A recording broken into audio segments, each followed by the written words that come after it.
Is it recording? Yeah. Oh. Oh my.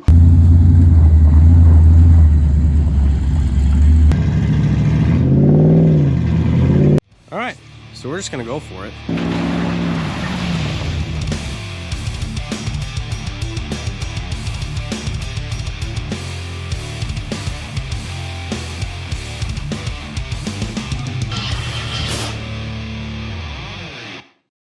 Today we're doing beadlocks. I got a couple of TMI beadlock kits. They're DIY weld-on beadlock kits. These are the same kits that I have on my Suburban currently, and these two wheels are actually for my camping trailer. The whole idea of the trailer is to have as much spare parts on it as I can. I run the same size tire. These are the exact same wheels, exact same beadlocks. I even had them cut out the bottle opener rings to match. I figured it'd be kind of cool to do a little DIY video. People make it sound like beadlocks are really hard to make, and TMI offers a really good kit, and it makes it super easy. You just need to basically, you gotta know how to weld a little bit, but other than that, it's not too difficult. They take all the guesswork out of it. They give you basically this inner ring that you have to weld on to the outer face of the wheel, and then they give you outer ring that'll clamp the tire to the bead, or clamp the bead to the wheel. So typically, when you mount a tire, the tire sits on the inside of these lips of the wheel. But with the beadlock, your outer bead will then sit on top, and then that outer ring will sandwich the tire onto the wheel and clamp it down to where it can't pop off.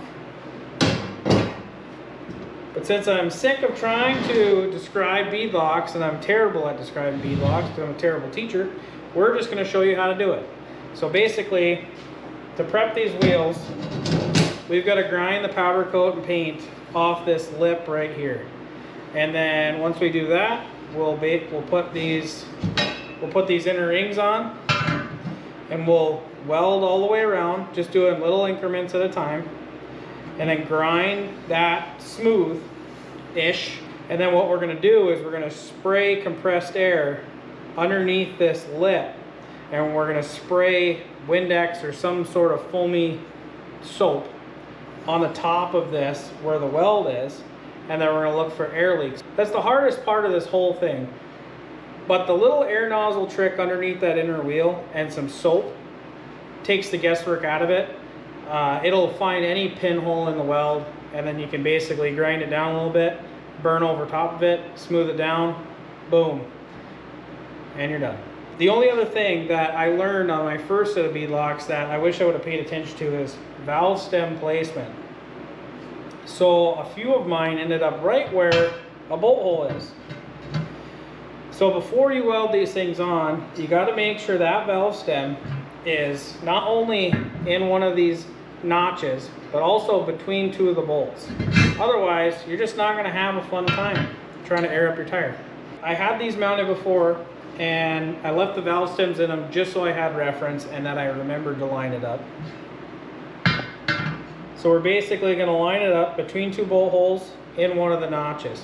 Once I weld this ring solid and it's all sealed up, I'm going to take a crescent wrench and bend all these tabs vertical, and then weld a little stitch weld on each one of these relief cuts.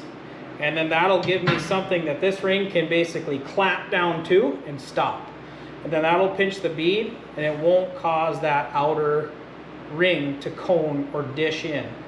Pretty much that's about it. So what I'm going to do is I'm going to start by prepping both of these wheels, grinding off this lip, and then I'm going to show you guys how to center up these inner rings, and then we'll tack them in place, and then we'll just start stitch welding each one, and yeah, we'll get them welded on. Okay, so I've got my ring centered on the wheel. I've got my valve stem centered, so I'm going to go ahead and just tackle all this together.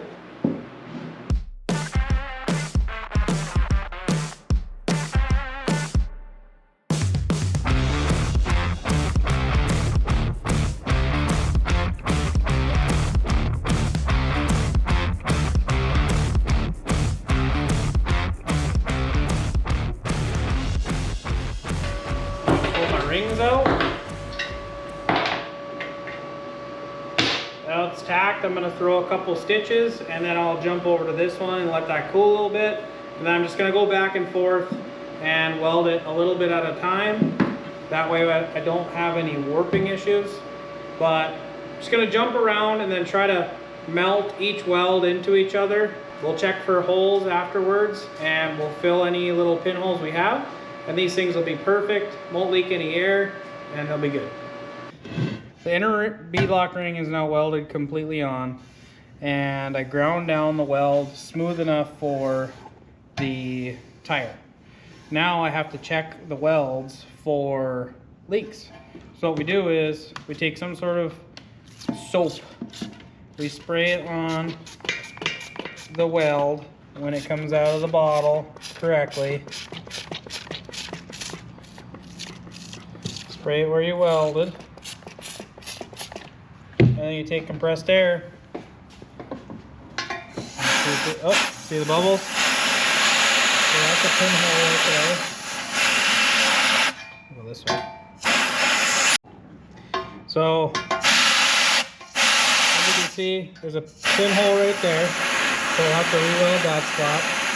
Can you see it? Mm-hmm. And then you basically go around. There's another pinhole right there.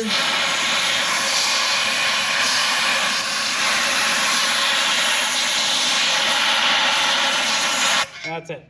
You go all the way around the wheel, you check for the pinholes, you grind out where the holes are, you re-weld it, re-grind it, and check it again, and then when you have no leaks, you're good. I'm gonna finish checking for leaks, and then I'll bend up the anti-coning tabs, weld those on, and these things will be ready to rock and roll. Good. Cut. All right, wheels are done and ready. Got the ring welded on, got the anti-cone tabs bent up and welded. So now we're painted and ready to mount the tire and bolt the beadlock on. I'm gonna time lapse it because the beadlock ring holds, there's 32 bolts on a beadlock ring. That takes a lot of time because you've gotta put a few bolts in, tighten them up, put the rest in, tighten them up in kind of sequence. I don't have a sequence, I just tighten them up.